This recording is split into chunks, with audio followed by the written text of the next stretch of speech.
Hi, friends. Host Eric here. Hope talking with them people. I'm live streaming here on the Archive channel in hopes that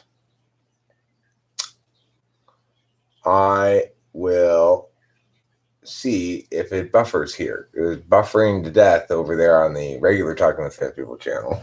Will it buffer here? We will find out. I know it's not me at this point, for sure. I have very fast internet, and it's buffering already. It's not me, though. Jesus Christ. Let me see something.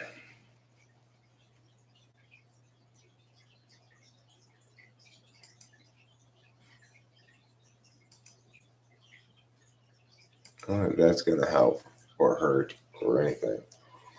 Okay, so I don't know why I did this or if it makes any difference. But now I'm connected to both the Wi-Fi and the Ethernet. Does that make any difference? Are we buffering again? Am I buffering? I am. I'm losing people. I can tell I'm buffering. A little help here, anybody? How's it rolling? Is it rolling like it's stolen, or is it rolling like it's golden? No, I'm still buffering. No buffering now. Yeah, it's gotta be on YT's end, YT's end, or on the internet's end in general. You know, there's a lot of people on the internet right now, and it is, after all, a system of tubes. You know, tubes get full, so.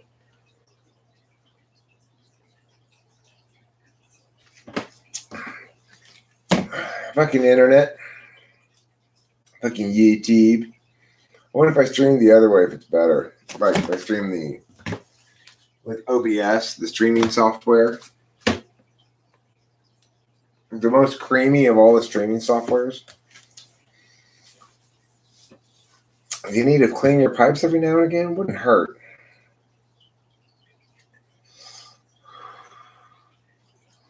No, in fact, right now, Isaac Roddy, I am hardwired in by an Ethernet cable, so I'm not on Wi-Fi with anybody else who's using it. I mean, Rachel might be using the Wi-Fi a little bit, but not anything like this, and I've got super fast internet. When I tested it before I started streaming last time, I had 350 or something. This Giggle Fiber company only serves a few areas, and they've got this ultra-fast internet that I got.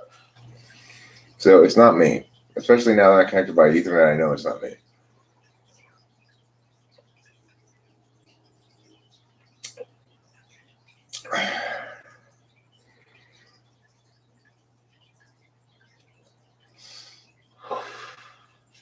Well, for fuck's sake. I mean, come on, YouTube. Come on, internet. Don't be super, super lame.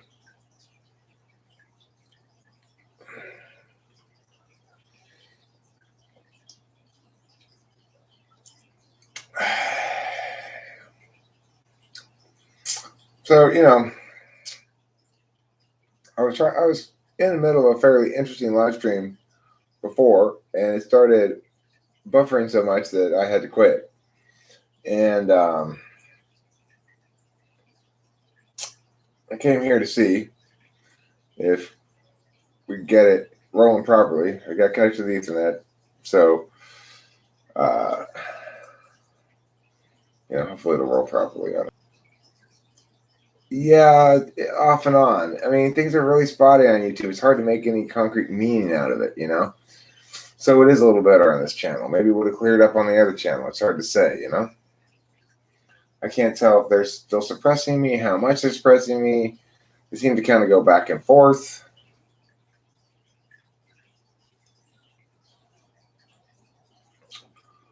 Oh, it's just whatever I feel like titling it in the moment. I don't know. I figure it should have its own title, I guess. 1 and 2, 3, 4 after it. That's possible.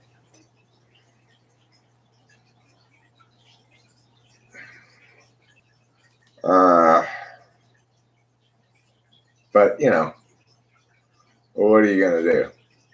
I'm still so unclear as to what I ought to do that, and it's like things were coming into good clarity for me about what I have to do with YouTube, and then all of a sudden it seemed like YouTube switched their approach to my channel. Like all of a sudden it wasn't blocking it anymore or expressing it, but then now it seems maybe it is again. I'm not sure. Am I buffering? I just lost like 4 or 5 people, so that usually means I'm buffering. How is Rachel doing? Fantastic. She's a brand new person, entirely.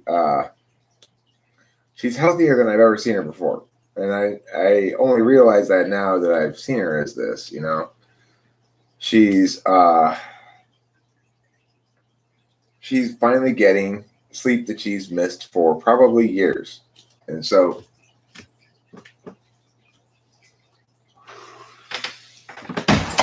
I mean, I just see the stability and solidity in it, and that she's taking on something of a leadership role in managing the aftermath of this. That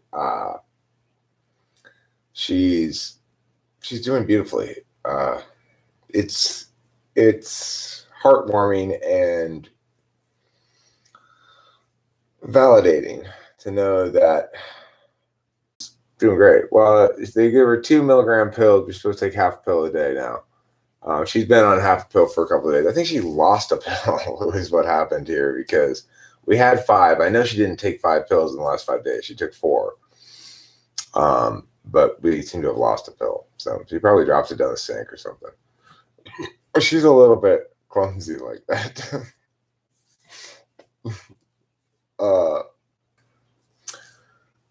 I'm looking forward to the next meeting with the psychiatrist, as I was talking with Rachel about earlier, because I want to express I was humbled by this, and it kind of rocked me, But in the end, I learned a lot, and by trusting NI and not SI, I was right to trust NI. The Rachel that I have now is not just the old Rachel that I had before. She says she's healing right now, and I believe it. And I think she's needed to heal for years. And it's great to know that she will be here protected in a place where she can get a lot of rest and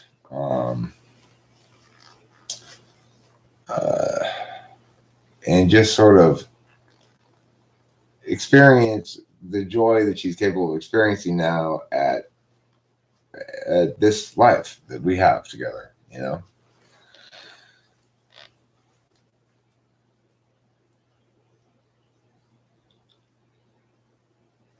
Well, it was challenging for me, but one of the elements that was not especially challenging was the fact that people are passing judgment from the sidelines. Suggestions that we try melatonin. A lot of wrong thinking that is misguided, because what they're hearing is what I'm saying in the moment about what's happening in the moment, and that's predominant in the narrative, and I'm not adequately framing it as what it is, which is an episode of deviance from who Rachel is. Rachel is intuitive, and when she's when she hasn't had enough sleep for a long ass time, as it was the case then, on each of these instances,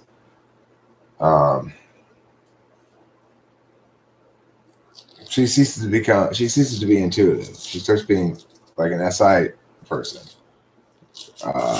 fixated on some particular experience, except it's more like fixated on an NI thing usually. But some of it will be triggered by a particular experience that will link to an NI thing that's negative. The fixation is kind of SI dom-like, but the nature of it, and I had to battle back some talk like, bro, you gotta leave that shit, dude. She doesn't want to be with you. All that kind of stuff, you know. Uh, which now, in retrospect, seems like a silly. It just seems so silly. Like, obviously, Rachel and I are meant to be together, and we're meant to be together in part so that I could solve this thing. And this this thing has been, for the time being, solved. She's gotten the pill that she's needed and wanted for years, which is something that puts her to sleep without any uncertain terms. Hi, Hambone.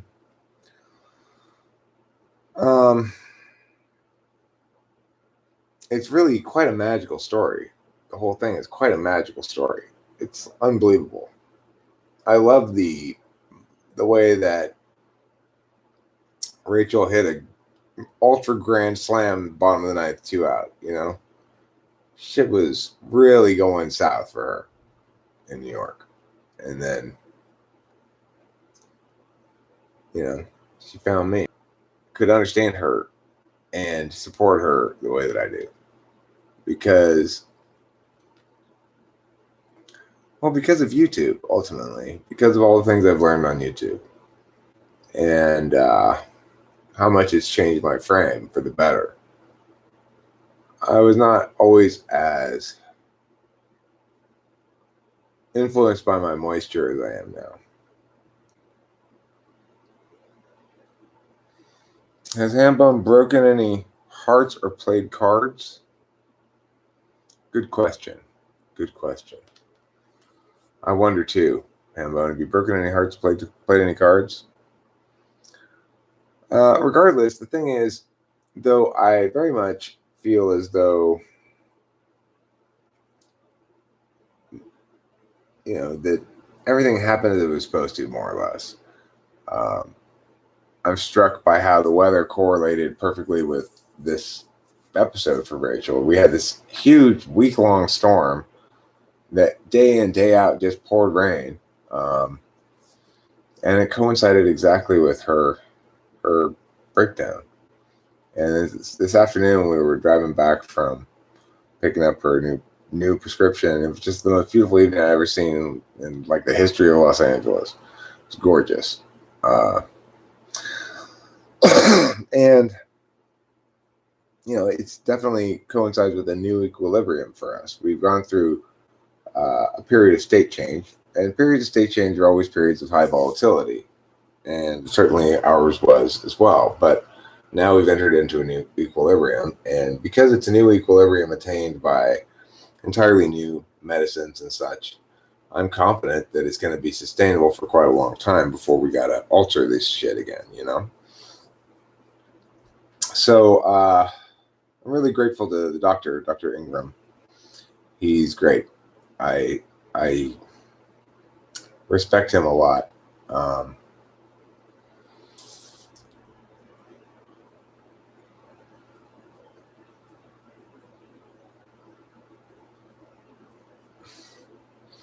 Yeah, I had girls who were friends. And I never really got into that whole don't get friend zoned thing. I liked having girl friends, you know. I wanted more sometimes, but I didn't have a lot of self-confidence when it comes to that stuff anyway. I still had self-confidence in other ways, but not in that way.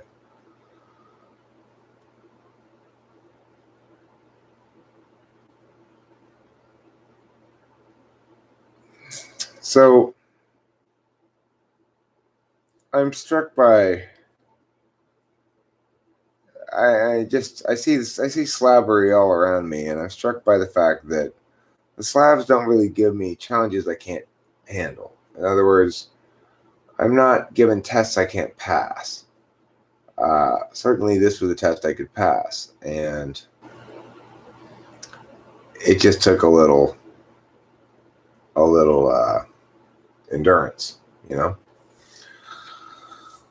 I'm better off for having passed it, and I've sort of earned the points of standing by her, being the loyal partner through what's difficult to, persist through. But what's going on, dog? I know I got a typing tomorrow at some point. I'm not sure what time that's at, but other than that, my day is free tomorrow if you want to come over, pull some bowls or something. If you're not too scared of catching COVID from me.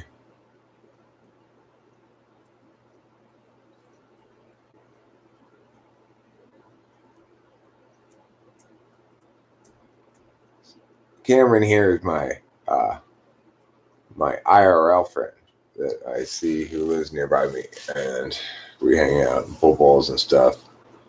I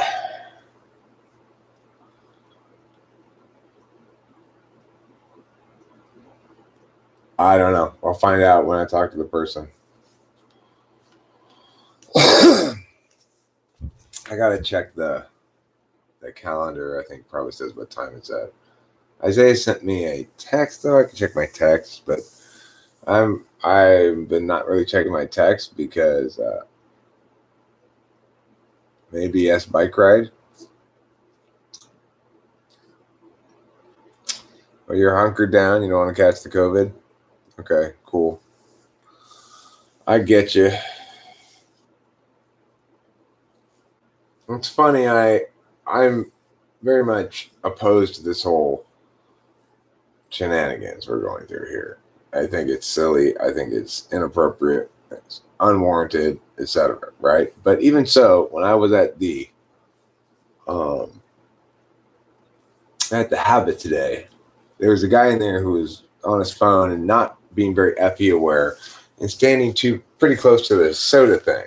So I'm trying to sort of adhere to the general social distancing thing for FE reasons. And here's this guy who's being sort of brazenly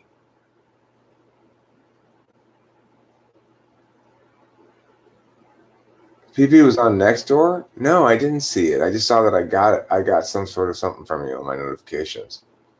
She was on Nextdoor. Can you put a link to it? Let me make you a moderator so you can put links.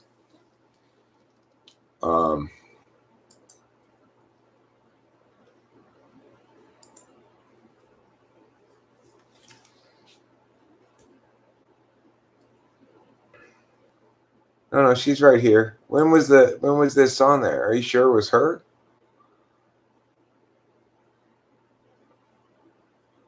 She's right here. Look.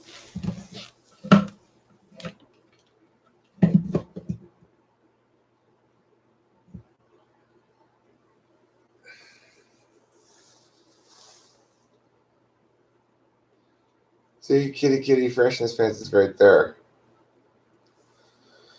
Being a glorious kitty freshness pants. In all of her glory.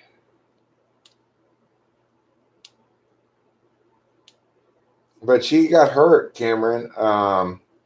She hurt her back leg, and we had to take her to the vet. She was missing for a little while during that time period.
Okay, finally, I have able to click that link and see what happens.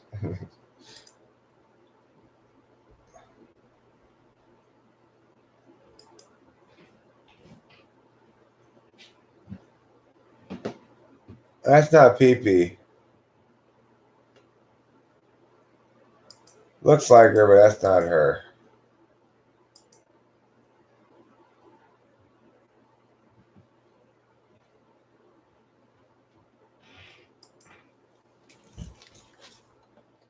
Looks like my cat, but not my cat. Thanks, though, for watching out for Kitty, Cameron.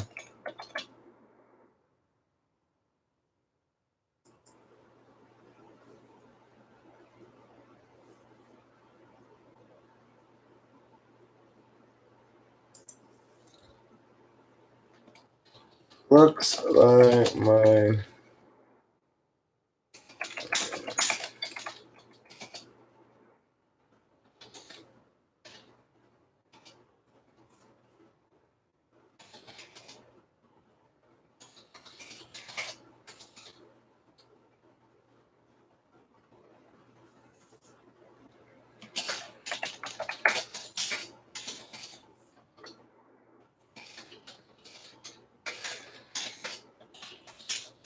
Okay.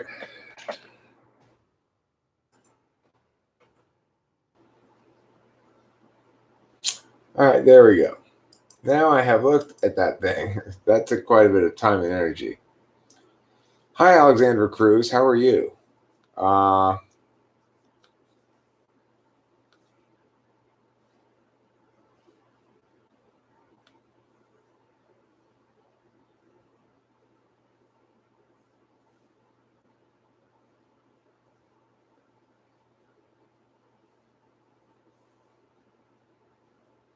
Yeah, that kitty on Coronado looks like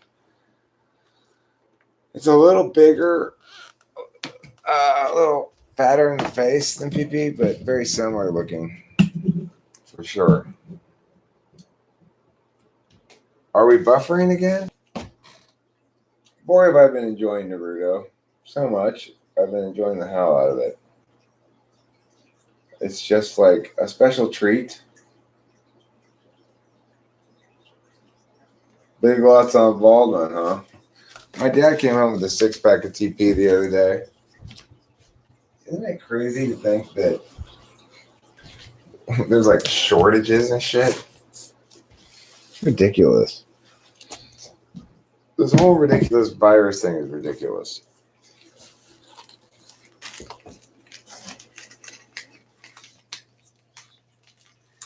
Just took a nap. Naps are important. Naps and sleep are like the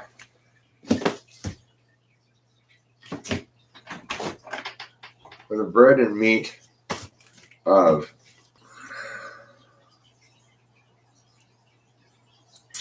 this is a problem with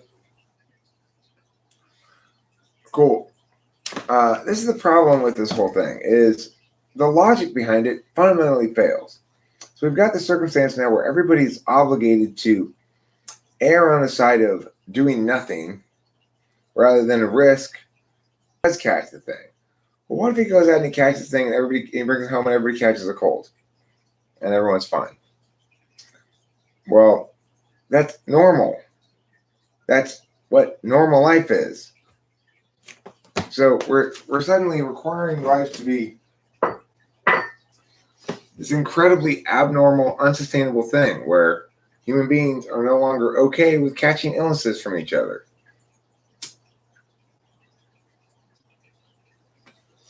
Keeping in mind the shockingly low death rate of this thing of 0.1% or something, 0.2%.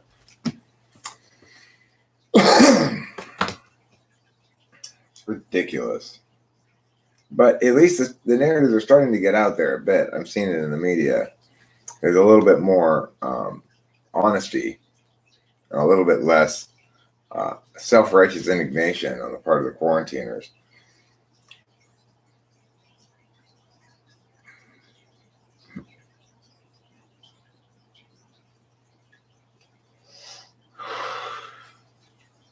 I don't think Rachel and I really have that problem. We get along really well. She's really easy to get along with when she's like she is now, especially. It's delightful to see, frankly, to know that she's been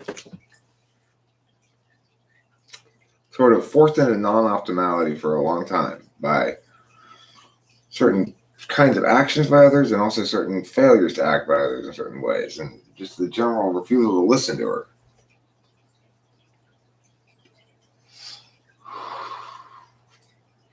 So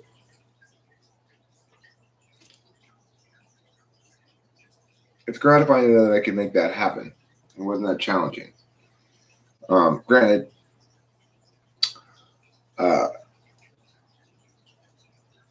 she's paying for it, so it's not like, I mean, we're putting this on her credit card. We'll pay it off, but I don't want to be disingenuous in saying like I took care of this. I did some important things here that helped it to make it happen, which is one, I sort of, I guess, lucked into the right doctor.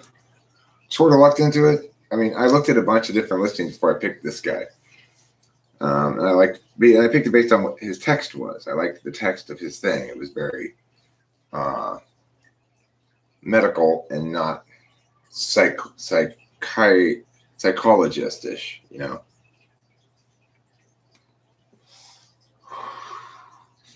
Because this is absolutely not the sort of thing that needs talk therapy. There is absolutely no talk therapy that is going to do any good at all with this problem.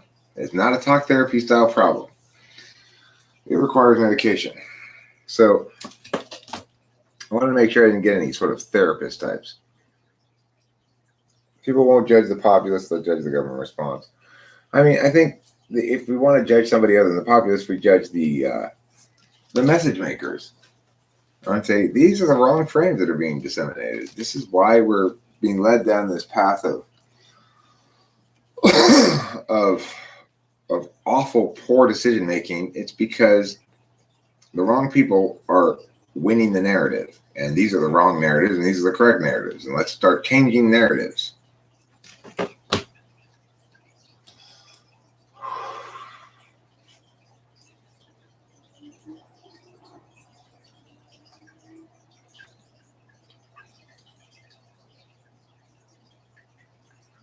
And the thing is, of course, to get yourself committed to this approach, well, then turns out, we got to prolong it longer than we thought because we can't get rid of all the pockets of it. And all of a sudden, it's like people start going, fuck it, and just start going out. And then you can't contain it. And then there's this sort of like authoritarian backlash potentially. There's all kinds of problems associated with this shit. It's not going to work.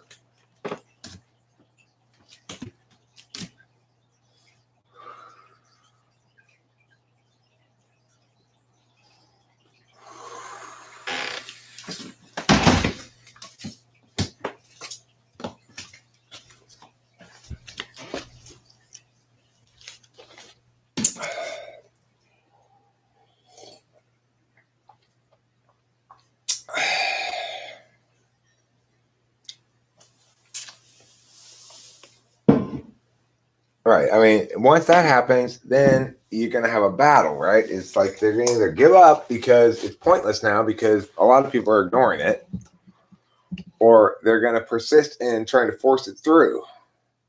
Either way, it reveals how fucking stupid it is.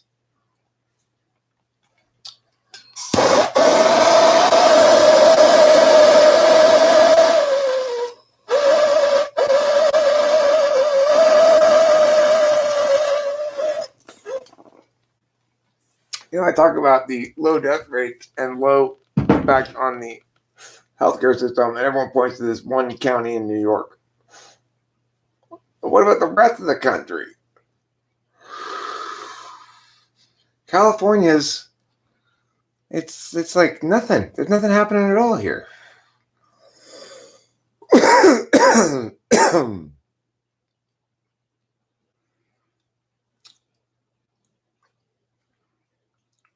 And we're at the beginning of the lockdown. Yeah. I agree with you, Alexandra. it's getting busier out there. People are just, they're starting to gamble for the hell of it just to go be someplace that's open. I know the media cherry picks stories to manipulate people into being scared. It's weird because by and large, I trust the data, but it's framed so terribly. It's like, I look at Google News right now.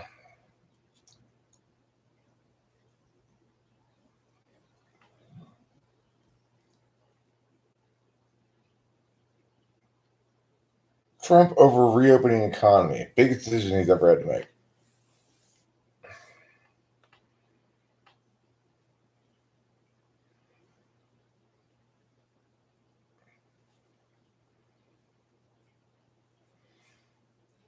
Coronavirus antibody test just days away, large number will be available within a week. Immunity cards for Americans are being discussed. Immunity cards. Oh my God.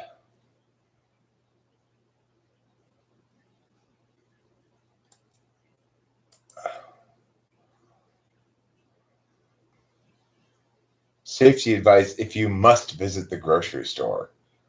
Are you fucking kidding me?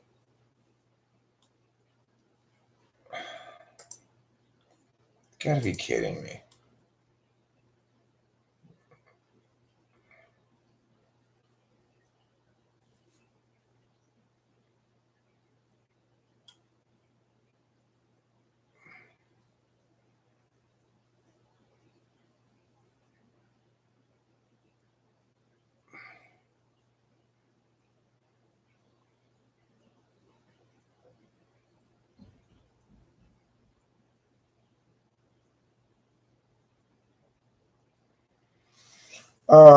Okay, so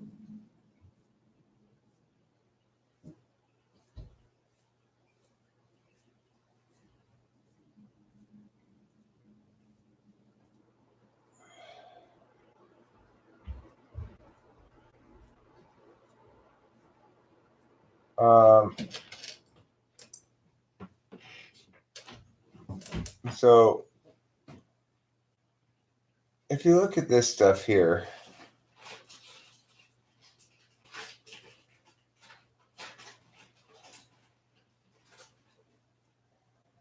it says here, this is the example of the narrative starting to change. The desperation is taking its toll. That's what Armando Gallerani, a father of five who runs a small flower shop in north of Naples, told us. His shop has been closed for nearly a month. Since then, I've had nothing come in at all as of yet. Death count. Let's click on that rising death count link. The bleak heart of the world's deadliest coronavirus.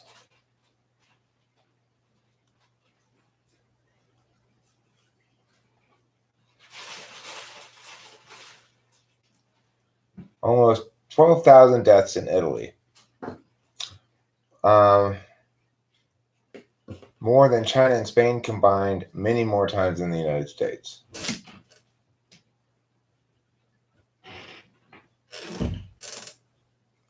Most deaths are in the Bergamo area.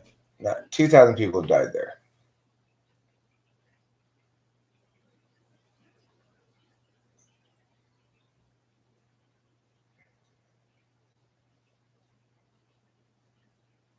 Okay, so they're talking about 12,000 people died of this disease in Italy.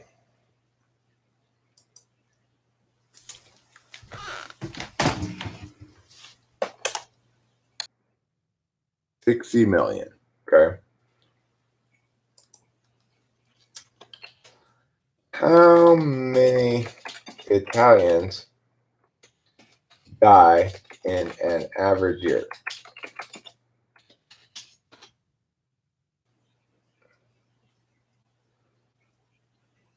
Let's see.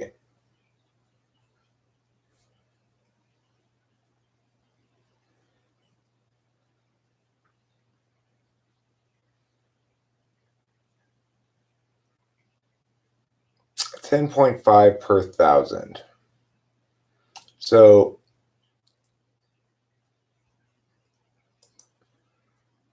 60 million divided by 1,000 is 60,000. 60,000 times 10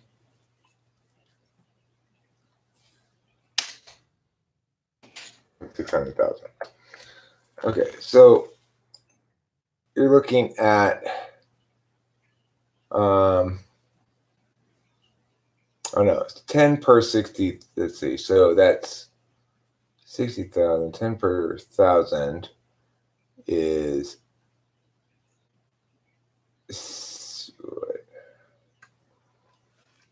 10 times. Okay, so 10 per every 1,000. And there are 60,000 thousands. So it's 60,000 times 10. That's 600,000. 600,000 people die in Italy every year. 600,000 people die in Italy is 12,000 deaths. If you multiply that by 12, having 10% more deaths than usual in a given year. So 10% more people die this year than would normally die. That's not anything unusual out of proportion to normal things. I mean, that assumes none of those people die of anything else, right? We're talking about a bunch of old, sick people who were on their deathbeds and are taken out by COVID. So you're talking about 12,000, right? Now that also assumes that this ran its course for an entire year. If it ran its course for an entire year, then and the death rate never went down from what it is currently in Italy, keeping in mind that it's going to take out those who are. So, if you're talking about adding 15,000 deaths to 600,000 average in a year, the amount goes down slower before you have general herd immunity. We don't know how much herd immunity there is now in Italy. We don't know how many people are left who have been unexposed. But we do know that even if we're talking 20,000, so you go from 600,000 average deaths, you could find a better way to save 20,000 people than this. It's especially guaranteed that those 20,000 people aren't even necessarily going to be preserved overall. They probably is drawing largely from the population of people who die anyway.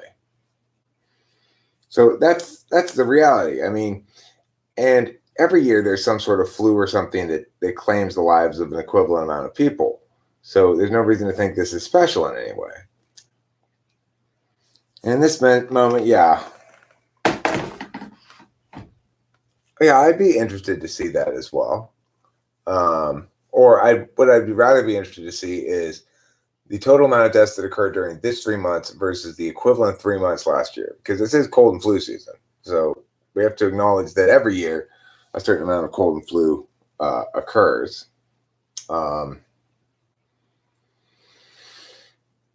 Let's say a monthly death rate.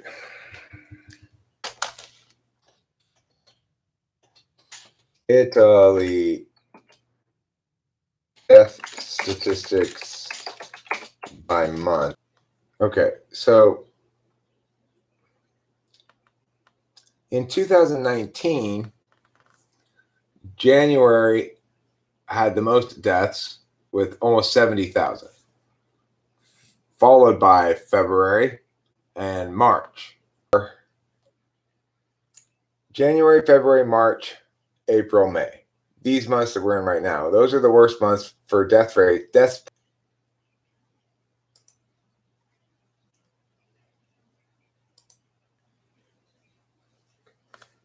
Now let me see what this is.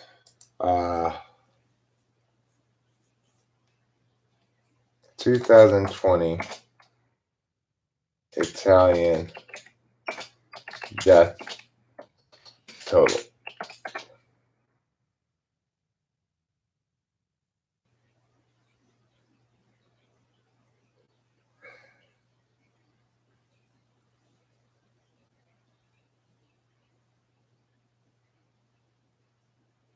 Okay, so we've got a total of, so from April we've got, let's do March. March we've got, the most is going to be in any month probably. It's 31 to,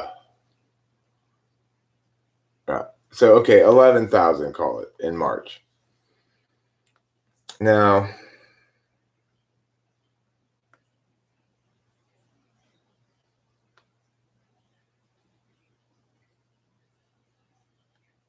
but I don't see total deaths. That's what I'm looking for. Total deaths in Italy in March.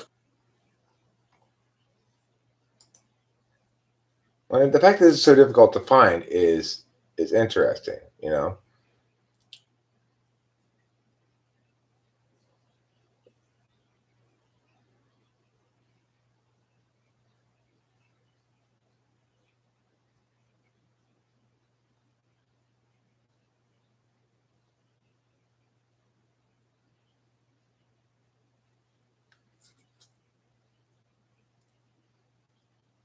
Let me see. I think they did this. Actually, they did this work here.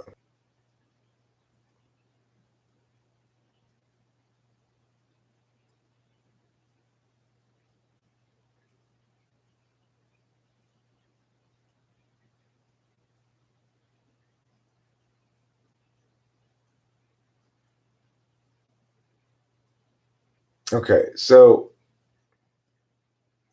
what they're showing here is that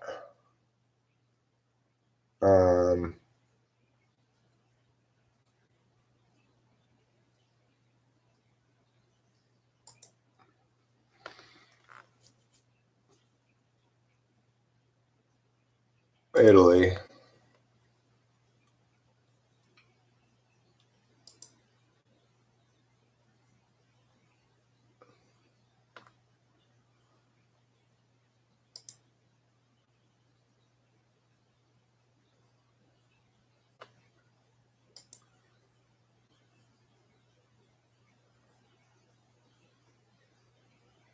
Huh. So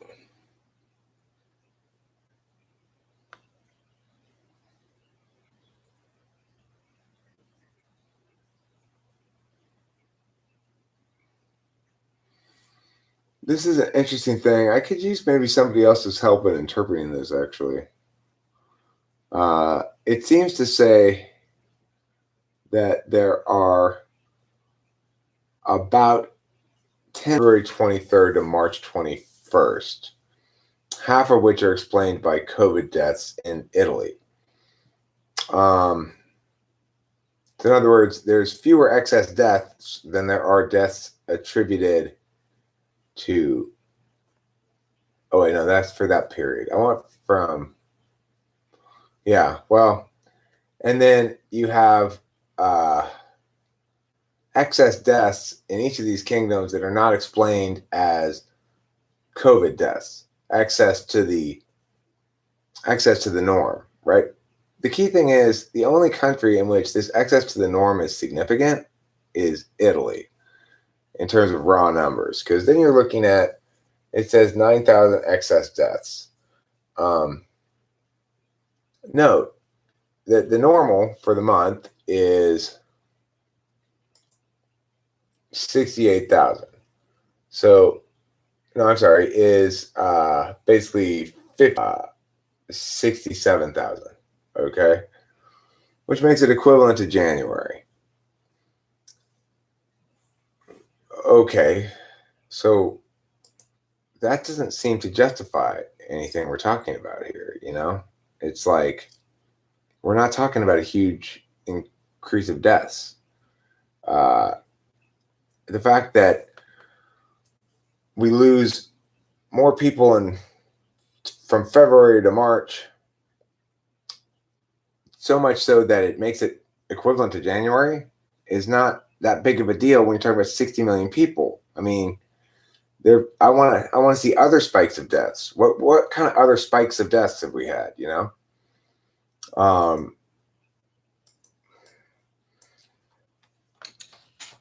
Historical death data, Italy, month spikes.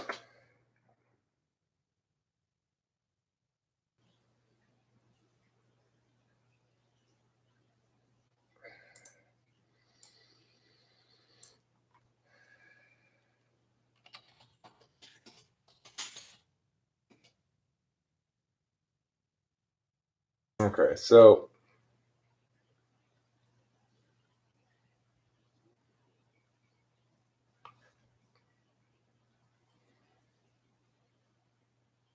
okay.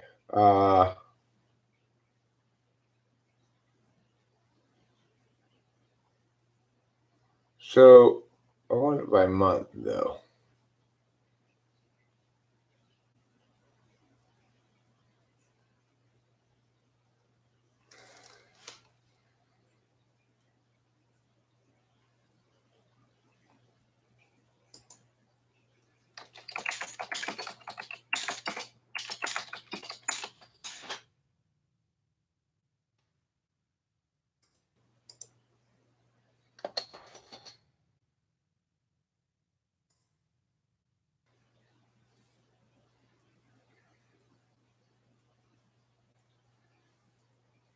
I want monthly death rate though.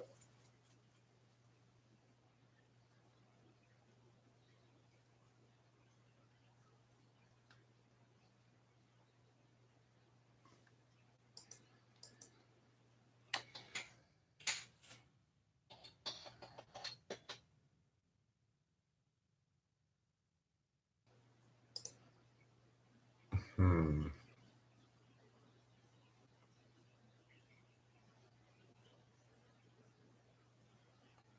99% of those who died from virus had other illnesses, Italy says.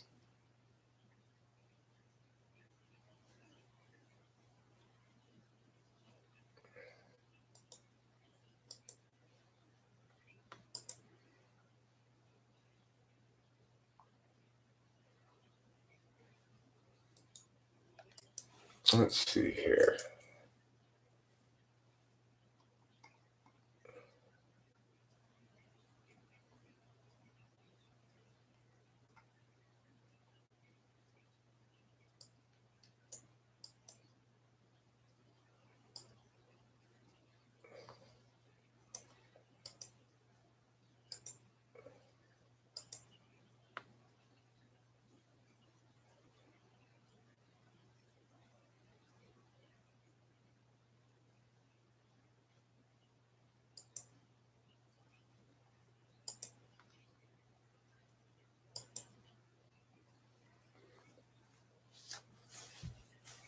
Okay, so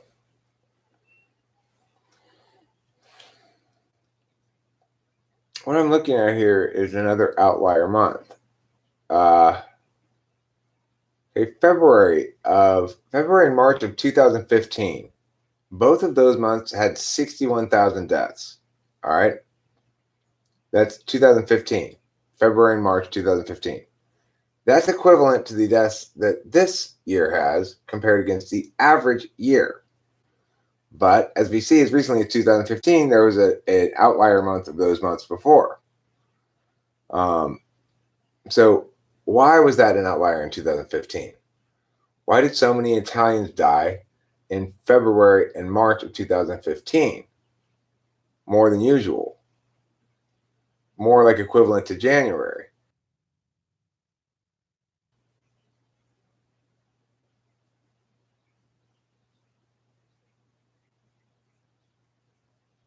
Okay, so what happened in those months? I'm curious. There was a snowstorm of some sort. Flu. Let me put flu. I bet there's a flu.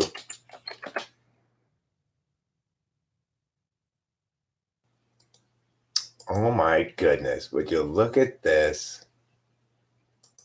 Would you look at this? Mortality rate in Italy in 2015, an increase of 9.1% to be explained.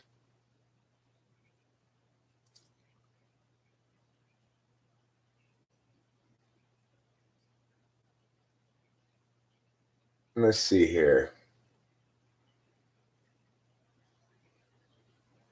Preliminary analysis reports mortality in air pollution due to deterioration in air quality in 2015. And most of all, we believe that the decrease in influenza coverage in the elderly reported in the 2014-15 flu season due to the Floud case might have contributed to the observed increase in death rates. Let me see what this Fluad case is. Such an episode calls upon health institutions to reflect upon the efficiency and promptness of monitoring system to allow action. So note, this has happened before in 2015, an equivalent increase in death rate. Why is nobody saying that? Why not? Why is nobody pointing out the fact this has happened before?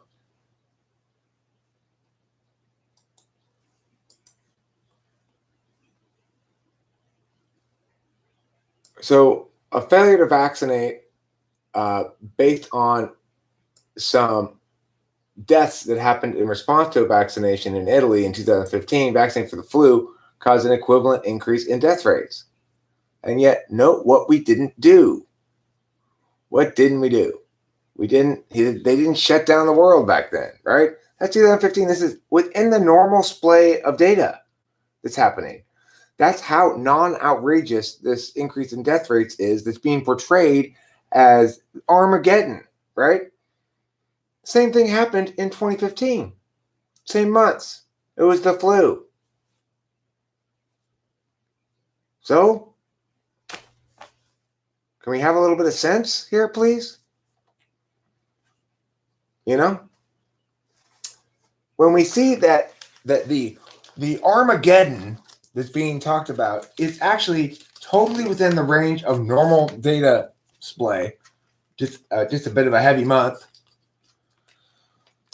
we should have serious second thoughts about this shit. Very serious second thoughts. Let me put this data right here. It shows you, first of all, remember this, 99% of Italy's coronavirus fatalities were people who suffered from previous medical conditions.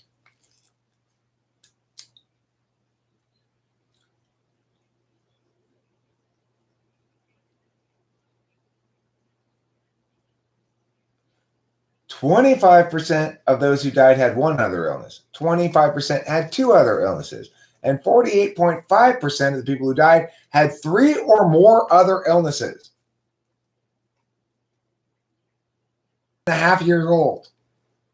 The average age, 17 people under 50 have died from the disease. And all of the victims under 40 have been males with serious existing medical conditions. Read this shit and tell me the virus thing is not crazy. Look at this. Look at this shit. Read that. And tell me we're not crazy.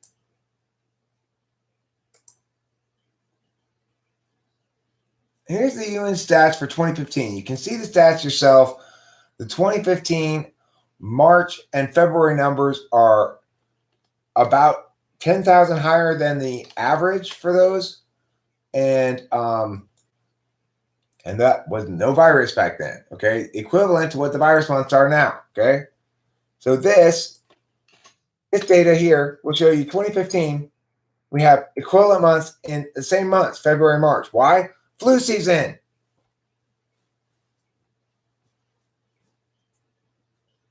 Okay? No, remember, everybody, I've been saying this from the start.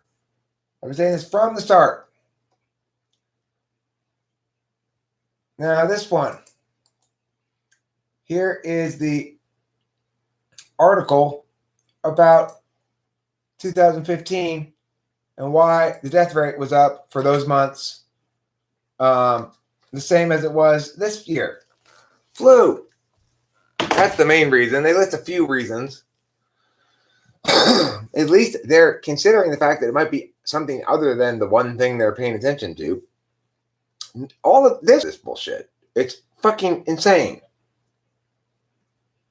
I think you all know what I'm saying. I think you all know what I'm saying. Yes, you do. You know what I'm saying. Because Eric is right again. Yeah, Eric is right again. Yeah, Eric is right again. Well, every time I think that Eric might be wrong, I realize he's right again. Yeah, Eric is right again. It seems like he's always right. When I disagree with him, he's right again. Yes, that's true. Eric's right again. Shocking, I know. It's what I do. Okay, I be right about things. I'll tell you what I was most right about was your mom's face last night. I was so right about that. Will you be offended if I urine while I live stream? Are you going to see my back? Can you see my wiener? I don't want that or I'll get in trouble from YouTube.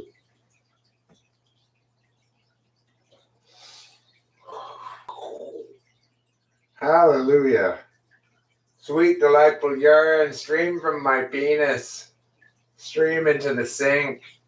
Stream thereupon with your yellow waters. Oh, yeah. The yellow waters of urine streaming from my penis. What could be more satisfying? The white waters of ejaculate? That might be a little more satisfying. Hallelujah, my urine's so good. Hallelujah, hallelujah, my urine's so good. That were the original lyrics of that song. Hallelujah, hallelujah, my urine's so good. Oh, yeah, that's deeply sensual. Ah. Good stuff, bladder. Good stuff, penis. Way to work together. My penis and my bladder work together like Naruto and a toad in a combination jutsu.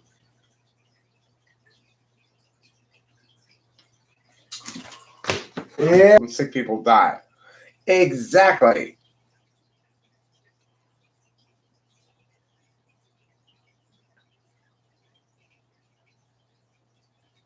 Yeah, who's anti-science now?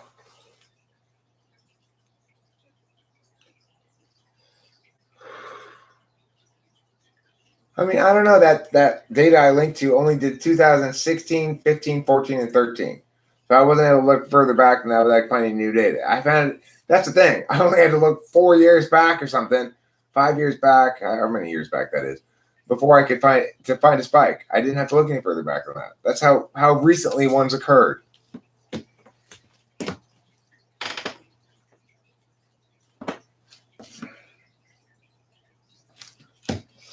Damn straight.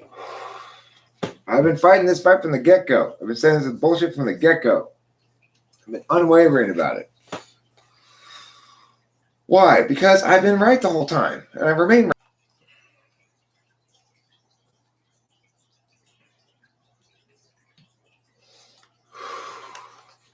Oh my God. The common cold killed somebody with 3 or more pre-existing illnesses who's 85 years old. We better have universal quarantine to stop the common cold then, too, because you know that's going to kill that person, too. A stiff breeze will kill that person.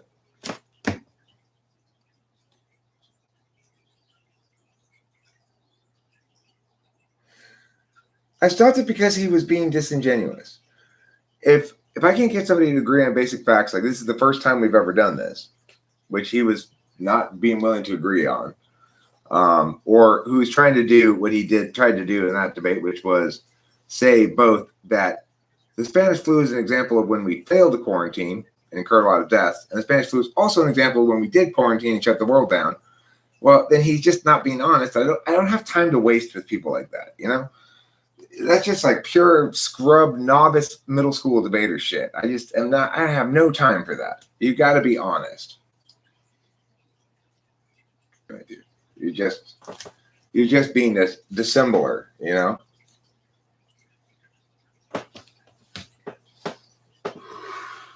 Air moon. Do I have an air moon, water moon, lightning moon, cheese moon? Is my moon made out of cheese? That's what I think. I think my moon's made out of cheese.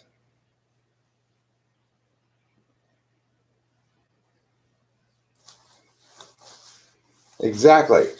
Exactly. That's what I say too, Hambone. I totally agree with you. I'm sorry I advocated without thinking.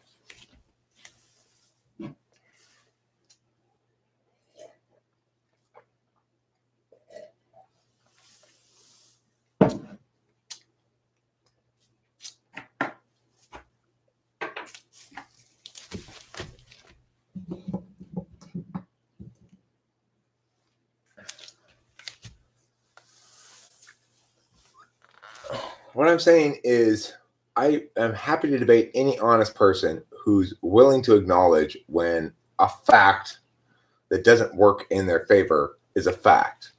If you're not willing to do that, then I'm not interested in having a debate proper per se. I'm not interested in an adversarial thing.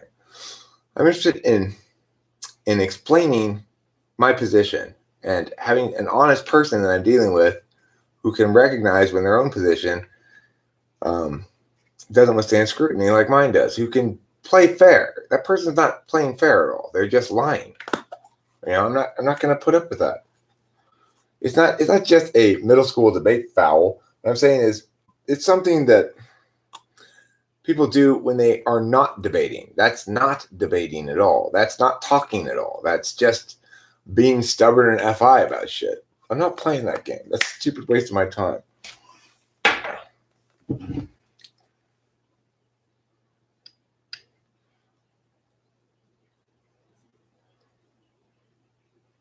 No, look, Alexander Cruz, the whole thing is that it's never happened before that it's been a universal shutdown of the world, basically. And that's true. There's no disputing that. To some extent, is not a universal shutdown. So you might point to, for example, the best example would be India when it shut down in response to the British. Okay? It's true, though. We've never had a coordinated global shutdown of the economy like we have now. It's a simple fact. You can't wiggle out of it, okay? Well, what I said was we've never had a coordinated global shutdown like this before. That's simple fact. You can't wiggle out of it, okay? You might say we had some things that had some relevant equivalency, such as in India when they shut down India in response to the British. But that's not the same thing as a global shutdown, and he was being disingenuous about the whole thing. He was trying to deny the facts of it, which are correct. It is correct that this is an extreme measure that's never been taken before, that might be justified by an extreme virus threat. You know, that's true. That it is an extreme measure. Trying to deny that it's an extreme measure, well, because I already had encountered plenty of resistance from him. It was like he wasn't interested in making any progress. He wasn't being honest about things.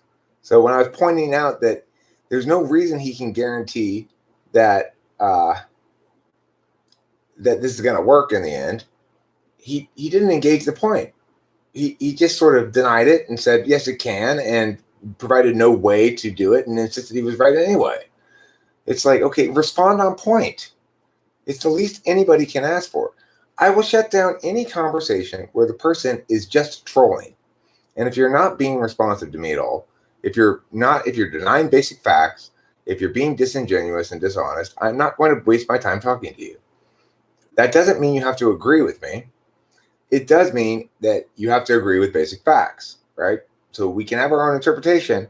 We can have our own arguments and stuff. I was frustrated with this approach, Alexander Cruz. It's that I am, you got to remember, a professional debate coach. And if the person I'm quote unquote debating against is acting like a middle school novice of the least quality of debater that does the kind of shit that as a judge or as a coach, it pisses me off. And it's just like, I will not vote for you if I'm a judge and you're trying to lie to me as the judge and say, my opponent didn't respond to X, but he actually did respond to it and you're just pretending that he didn't.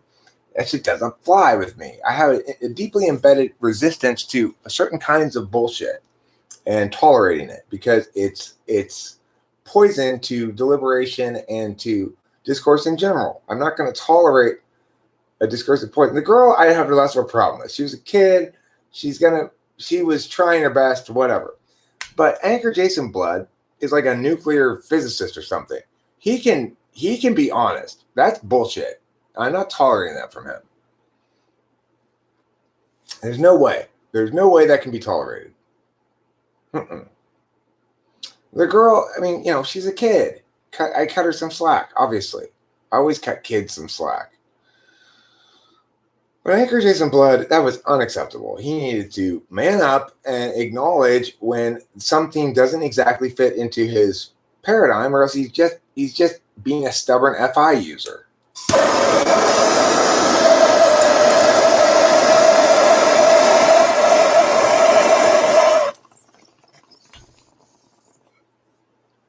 And it's not okay for public policy to be adjudicated by FI. You need to be honest and fair. Yeah, that kind of shit is just like, talk about entitlement, right? Talk about entitlement.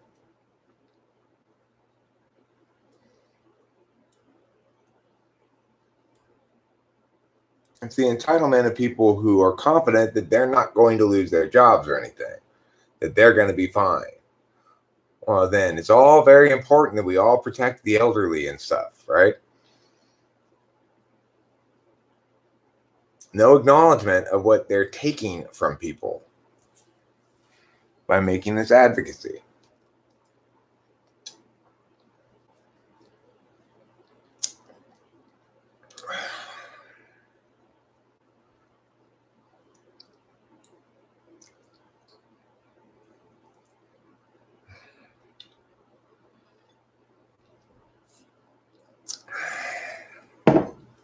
I have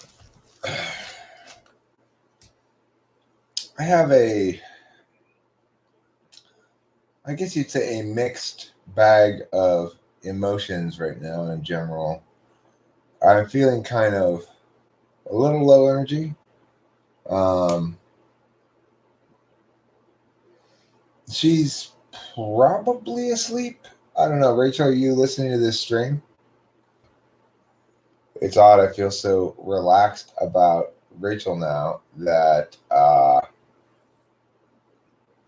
wasn't even worried about bedtime or anything. She's so well rested today and so inclined to sleep again regardless.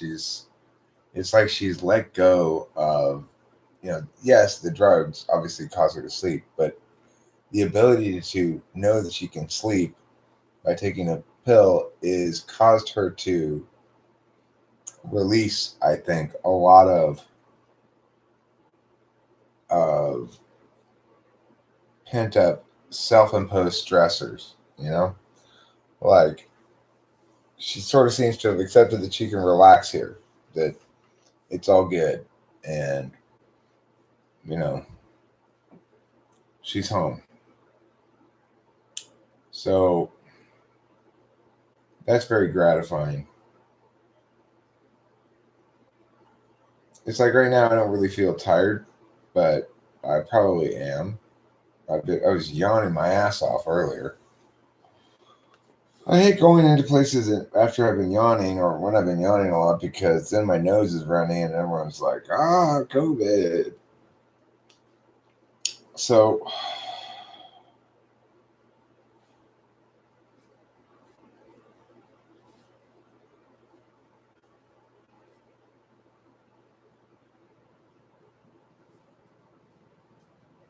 why was I yelling?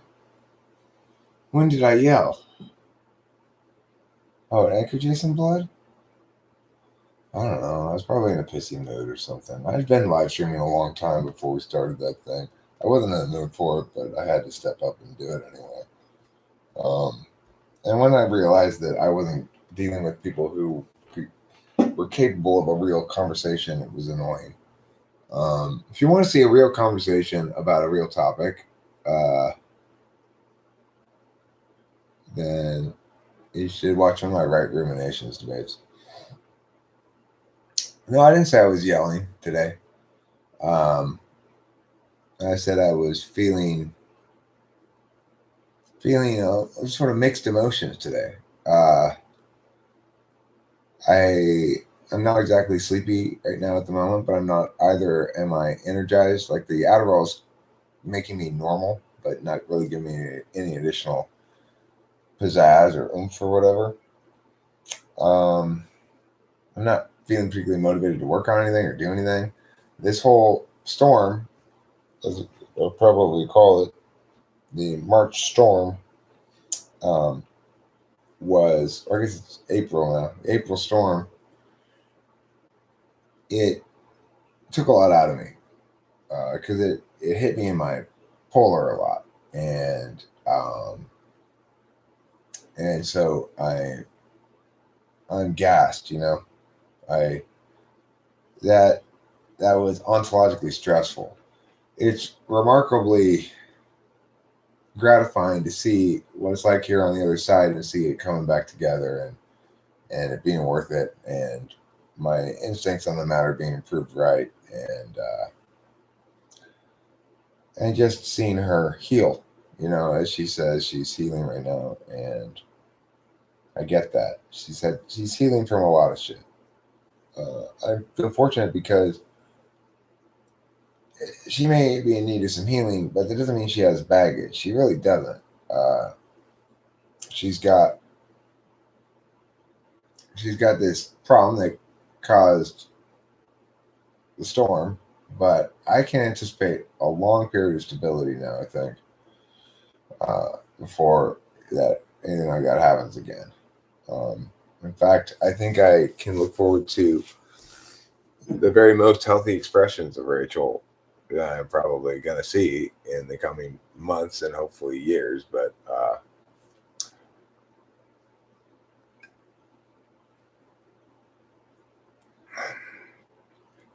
that's because she's finally getting enough sleep.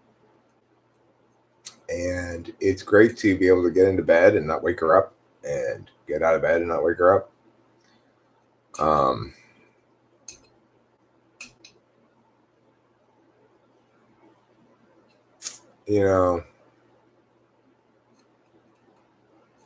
Yeah.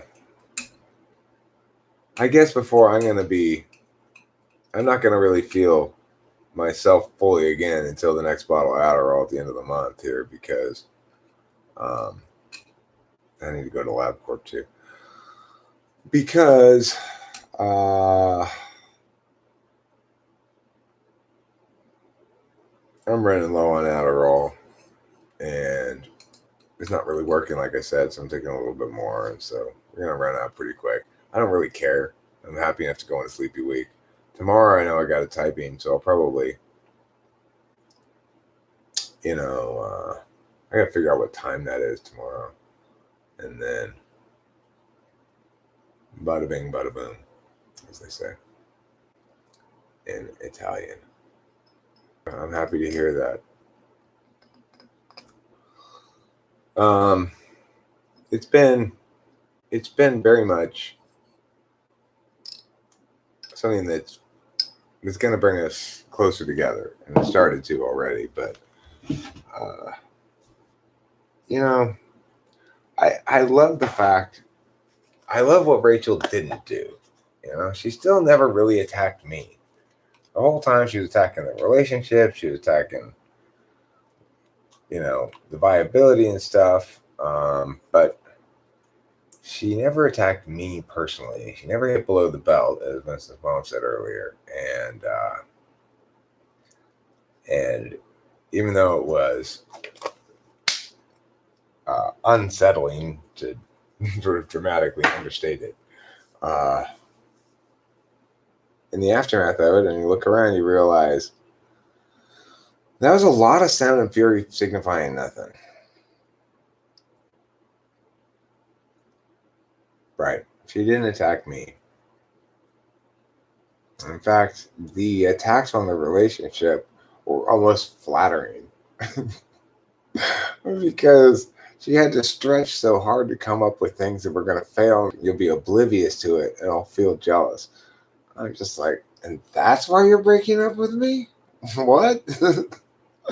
You guys just can't really. Yeah, she attacked me all the time. It was rough. But, I didn't even understand how rough it was at the time. I'm being FI polar. I'm much more aware of that now with Rachel, because with Kimberly, I learned early on not to trust so much, or not to trust her too much. Basically, to expect that kind of shit. And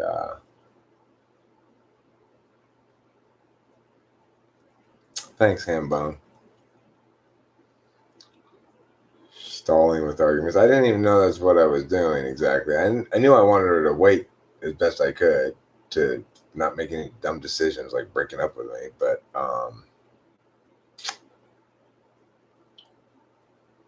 hi, Sandy. I'm Maddie Sanchez. Yeah, Kimberly did that a lot. But that's the thing is, I really trust Rachel, and I trusted her with a lot of the kind of language that we used, and that's the thing that disturbed me so much is, we were on the same page regarding, saying things that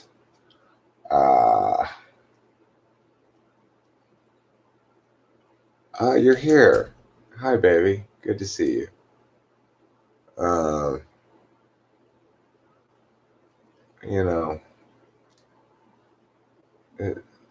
Whatever I was saying, I don't even remember what I was saying.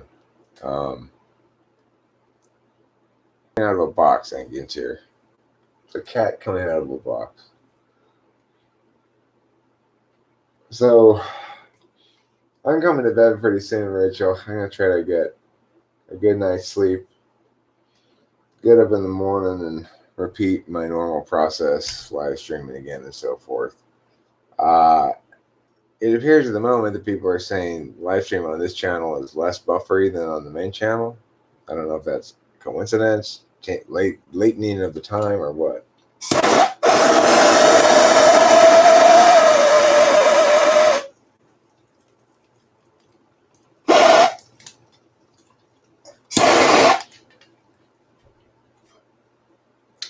Oh, I know what I was saying.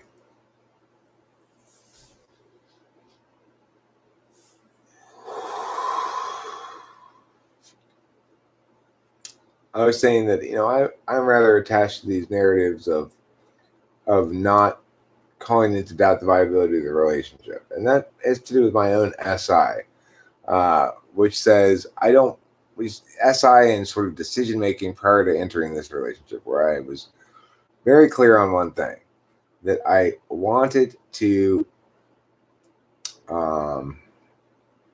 be with somebody who wanted to be with me just as much as I wanted to be with them, at least. Like that I didn't feel like I had to keep them in the boat. And you can jump out of the boat completely by breaking up with me, but most people jump out of the boat hypothetically. That was a big concern of mine. But the thing is, when Rachel sort of broke that big rule of mine during this past storm, it wasn't the same thing. It wasn't like she was saying I wasn't good enough, or she didn't value me, or she didn't care either way. It was just this kind of just outblown fear of knowing in advance how it would end badly for her, no matter what I would say, and the thing is, it's easy to dismiss those words when they're replaced with fully good words, as she is providing now, because those words at the time were part of the storm, and these words now are representative of the norm.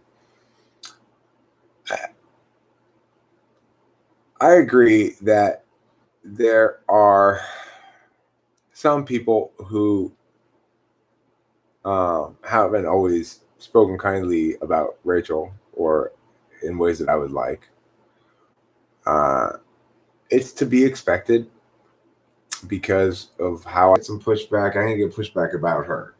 And, some of that comes from, I think, chicks who are a little jealous of her. And I don't mean to be self-aggrandizing or anything, but I think there's a little bit of that going on sometimes where, like, some other chick might be kind of has a thing for me and is therefore kind of catty with Rachel. It's possible. I don't know. The other thing is people are just reacting to the story that I'm telling. In the middle of the storm, I'm reporting the news as to what she's saying, and I'm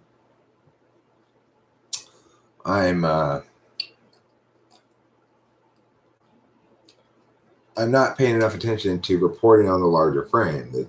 It's hard for me to remember that. I am an SI conscious type. I do balance SI and NI well because they're in the 4 or 5, but it's hard for me to escape my personal experience of the moment and report on the larger frame to the exclusion of the specifics about the moment in the way that perhaps I should. Well, thank you, Alexander Cruz. It's good to know that you're on Team Rachel and Eric. I appreciate that. Regardless, I think here substantially more smooth sailing from this point forward, because I really do see a growth into a level of health that allows Rachel to fully relax in a way I don't think she's been able to before. And I see her optimizing by the minute, It's amazing. It's amazing the difference when you got that shit stabilized and handled properly, medicated, versus when you don't. So that's super gratifying. I loves her with my emotions, I really do. And when I talk about us being compatible, I'm not bullshitting at all. I'm not blowing smoke or saying things that I always say about every partner or whatever. Rachel and I have an unusual compatibility that I've never encountered before. Like, we just fit together cleanly, well, easily, I find her very super attractive. I really like to make sexual intercourse at her using my genitals. I don't know if any of you guys have ever tried that before, but sometimes it's okay to use your privacy to make sexual intercourse in another person if you feel strong dampness inside of your moisture pocket.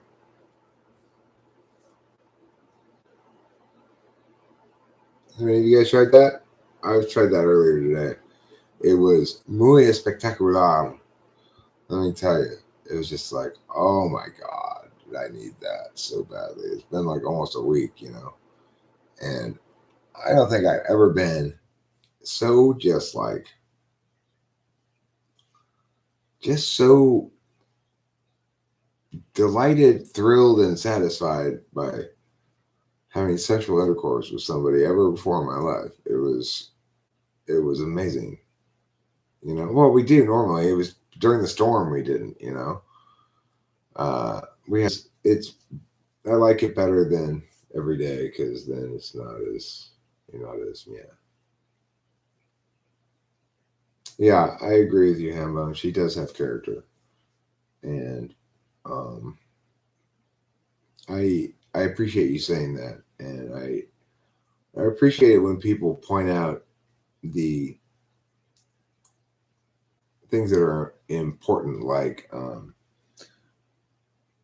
what she doesn't do even when acting out, which is important.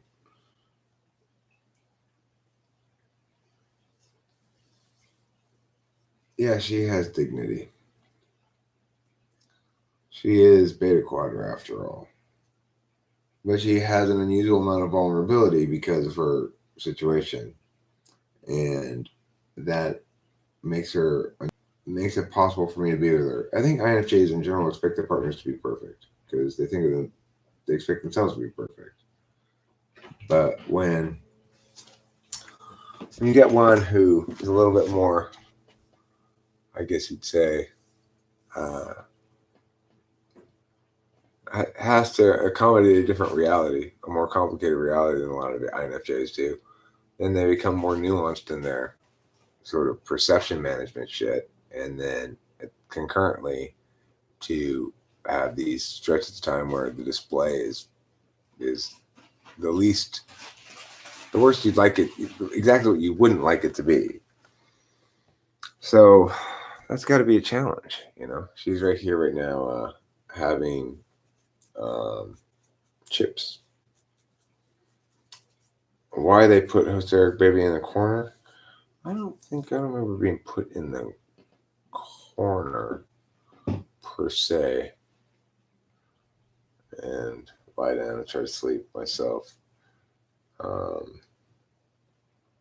It's funny, you know. She had trouble falling asleep last night too after taking half a colony, but when she did, you know, she partway through the as she couldn't sleep for a while, she said, I'm gonna sleep on the floor," and she laid on the floor with her blanket and her pillow.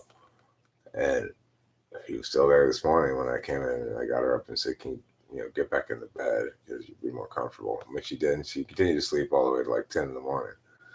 So, hopefully, we have an equivalent experience tonight. She seems to like to come get a snack that might help her to go to sleep. And I think she might be a little bit annoyed by this, but I think I want to watch another episode of Naruto without her before I go to bed. I just can't help it. I really like it a lot.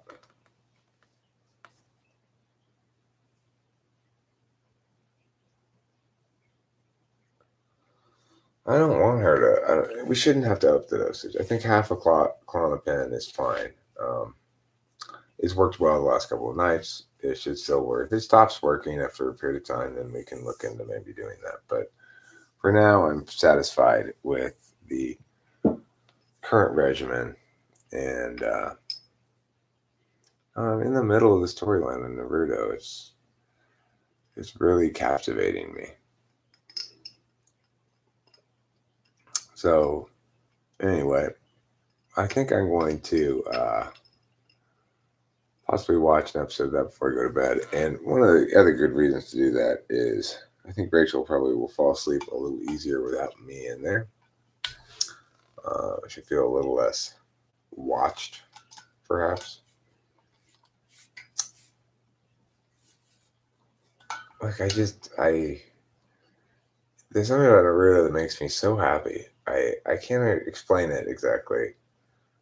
It makes me happy for a couple of reasons. It makes me happy in part because of SI, because I've experienced it before and I'm familiar with the characters and stuff, but I don't remember exactly what happens because it's so many shows, so many episodes, and I watched it so long ago, you know?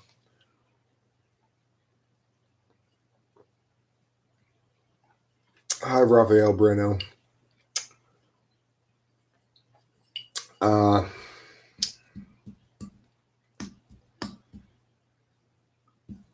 And then I really love the show. I love the concept of it. I like the sort of message of it, that it has the differentiation between good guy and bad guy and the values that it upholds and stuff like that.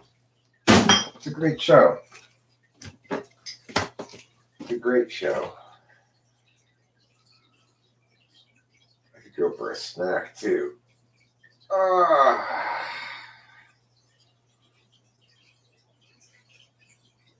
Maybe I'll go inside and make something. I was fussy today with Rachel when I first got up until we finally had sex because I tried to get on her last night and she was super tired. Then I tried to get on this morning and she was kind of like, And so then when I came back in and she was finally woke up and she didn't want to have sex right then, I was all fussy about it. You know, and then a couple hours later, we had sexual intercourse. Whew.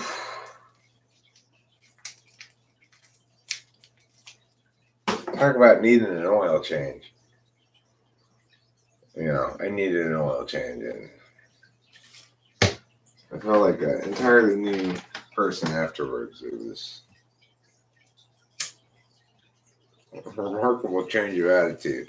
I fell right asleep afterwards, of course, you know, as I typically do after I make sexual intercourse with a lovely Rachel. I typically will fall asleep immediately thereafter.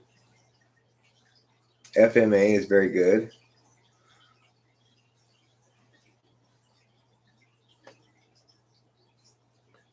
No, I mean, not really, Alexander Cruz. Rachel and I are on the same page usually about this. We're very much aligned in our timings, moods, interests in that. But the aftermath of the storm created an unusual brief circumstance where basically I had a lot of hurt feelings and needed her to reinitiate with us physical intimacy like that, and I was impatient about the whole thing in a way that I normally wouldn't be. She and I just naturally seem to be on the same page about that shit. It's like we both kind of want it at the same time. We like to have, I guess, some sort of physicality that doesn't lead to that on occasions between when I do make full blast sexual intercourse at her.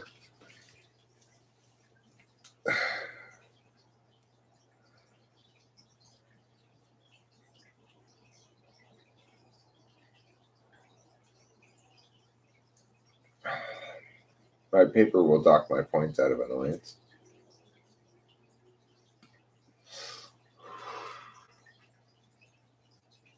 You should begin each 200-word answer with a 200-word answer, you say, huh? Do you require this concision, or is it a minimum? Let's see, how many words is that? Got all those words. 32. Okay. Wow, I was talking about how many words there are so far. And then, just do that until you get to 200 words.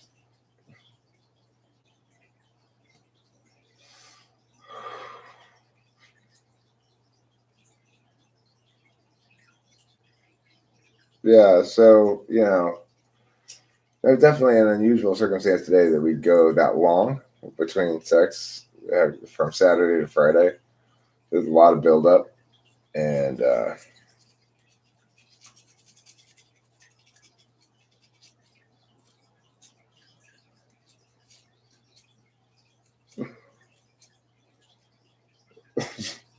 that's bullshit, Alexander Cruz. I call bullshit on that in no short order. Let me tell you. What the fuck you want, woman?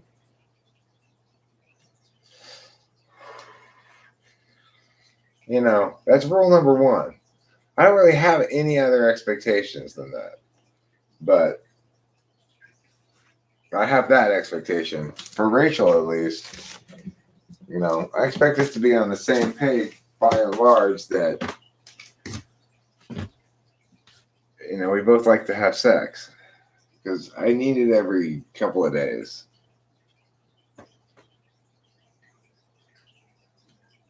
And I don't want to fight for it. I don't want it to be like I have to seduce or come around the right time or, no. It shouldn't be like that, It should not be like that. I shouldn't have to. It's not some sort of treat you're giving me periodically. It's supposed to be mutually gratifying enough that I don't have that we're basically on the same page. But see, Rachel and I have the same biorhythms. It's crazy.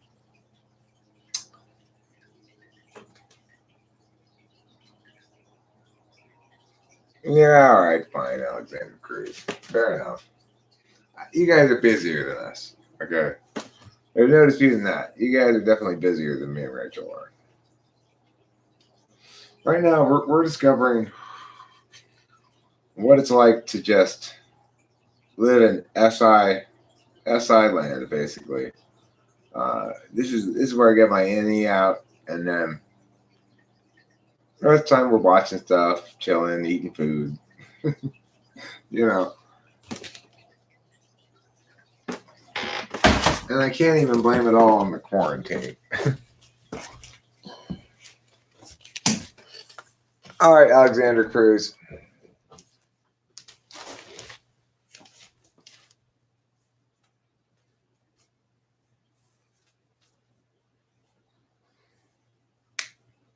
No, it doesn't. It doesn't work like that. But physical closeness and feeling affection and various various touchings of sorts. So, uh, you know, one of the times that'll lead to sexual intercourse when I'm feeling like I can't handle it not leading there anymore. Which is about every other day or something.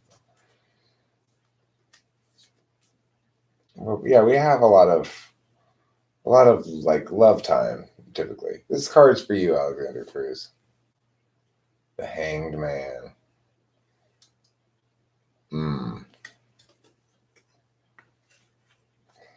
I mean, different teachers have different approaches. This card's for you, Bacon. Flag. Don't be afraid to let your freak flag fly.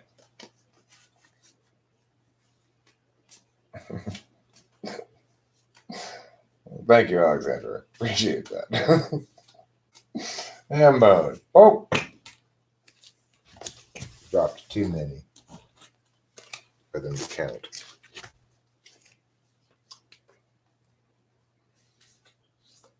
Here you go. Biggity bone. 5 swords. Don't cut yourself. Here you go, Winston's mom. Ooh, this one's jumping out for you. 3 sticks. Didn't you get this one earlier too? 3 sticks.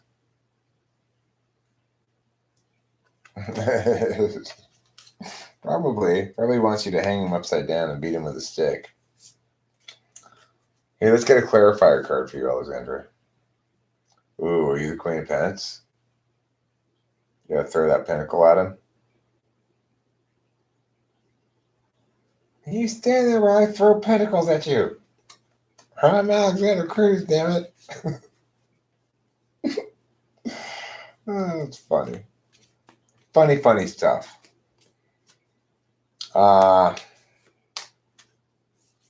Chris Chapin, here we go. Yeah, we're pulling shit. This is the truth you run from.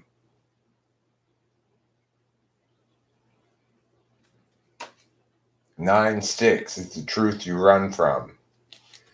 This is the truth you run to, Chris Chapin. Towards. The opposite of away from.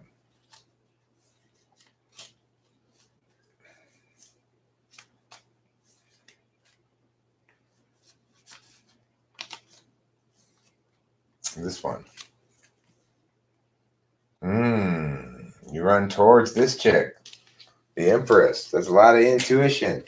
You run away from sticks and towards some chicks. That much is true. Okay, now, Chris Chapin.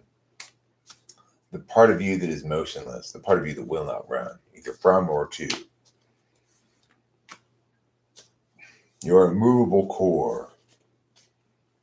It's this. Immovable core is 7 cups. That's a lot of choices. That's your core, choices. You like to choose choicely. You like to choicely choose choices. That much is true. Yes, yes, yes, yes, yes, yes, yes, yes.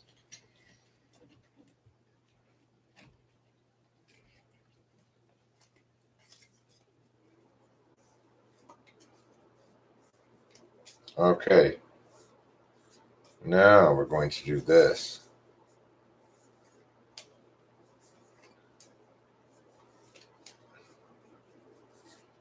Winston's mom's languidity.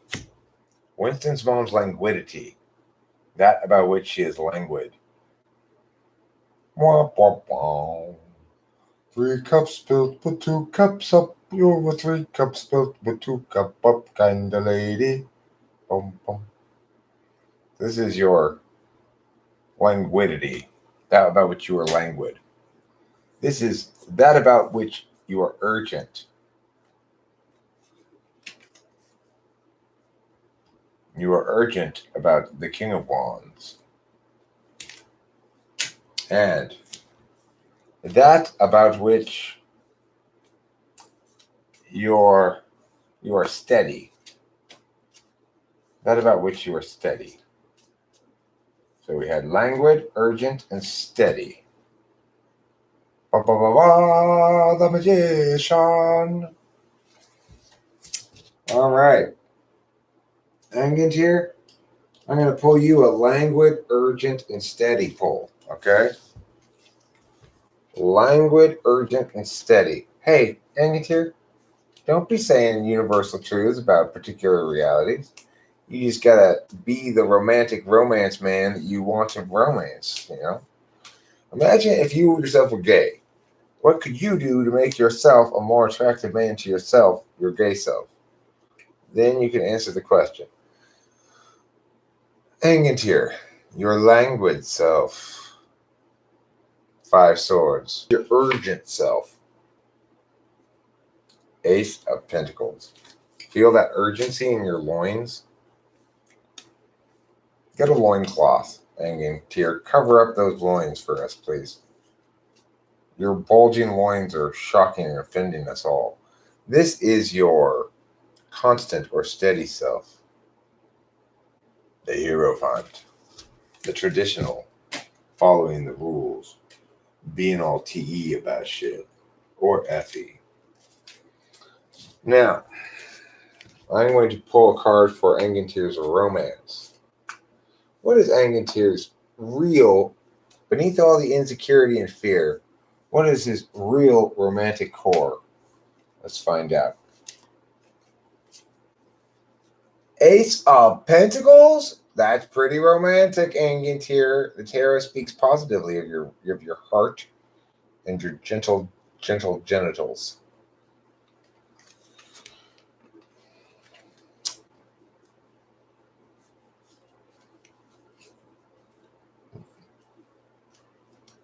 Okay. Now I'm going to pull a languid, an urgent, and a constant for me. This is what I'm languid about. Let's find out. Where is my languidity? Right here. I'm languid about the Queen of Pentacles? That's interesting. I wonder what she's all about. Now, I am urgent about this one. Ooh, urgent about my moisture. I am kind of urgent about my moisture. That's true. And I am constant about what?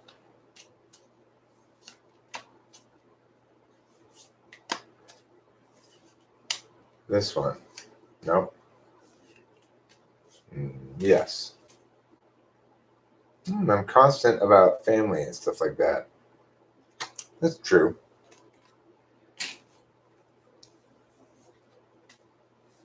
All right, Angat, here's a card for your moisture.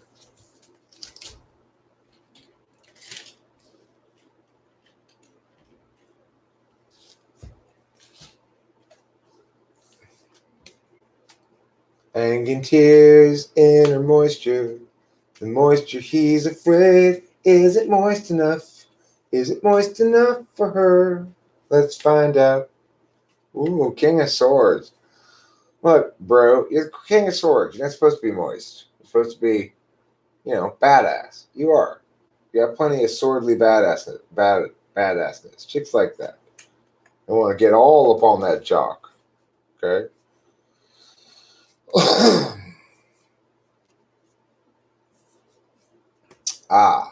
Working parent archetype. Huh? Okay. I'm going to pull the same pull for Rachel that I've been pulling. I'm going to pull the languid, urgent, constant part. Languid. Where does Rachel's languidity lie? Ooh, this one fell right out. She's languid about indecision, I guess, or making decisions, maybe. The Hanged Man. That one fell right out. Okay. Now, the urgency.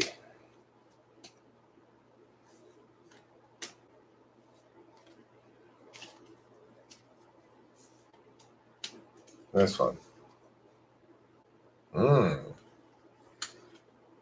Urgency about the star, huh? Now, constancy. Where's her constancy lie?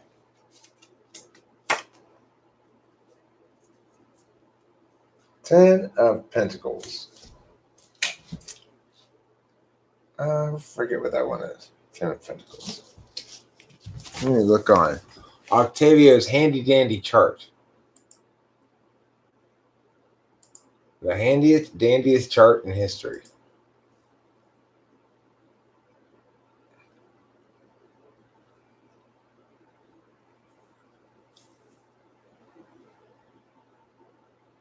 Oh, cool. Solid foundations, happiness, closest to family, domestic harmony, being conventional, settling down. That's where she's constant. That's great. Fantastico. That's muy fantastico. Now, let me pull a card or two for PP.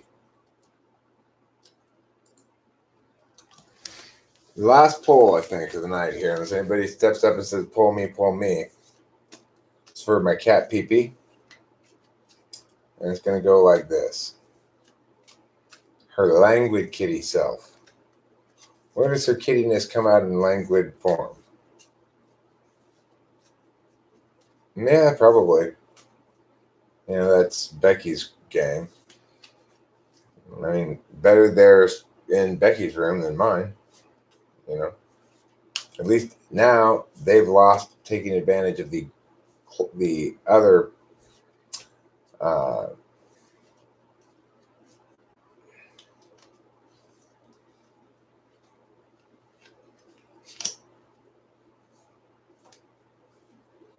okay. So Kitty's languid self is the Empress. When Kitty's being languid, she's being the Empress. Her urgent self. This one. 4 pence. And she feels like she's not balancing things well, I guess. And then her constant self. What makes Kitty a constant kitty? Let's see. Where does Kitty get her constancy from?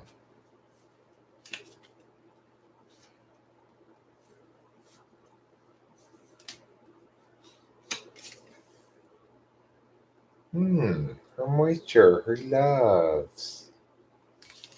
Some kind of loves. New beginnings of loves, I think.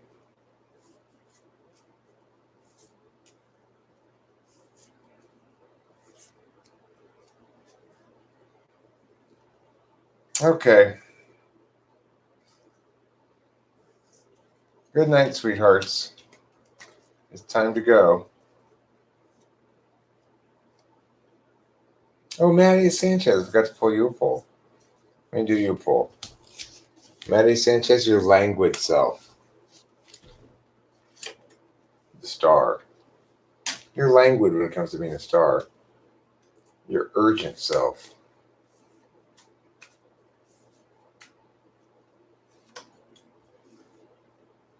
The Ace of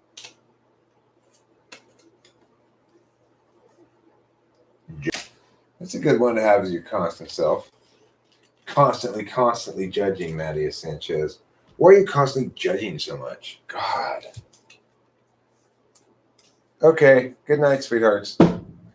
It's time to go. Don't forget to rock and roll.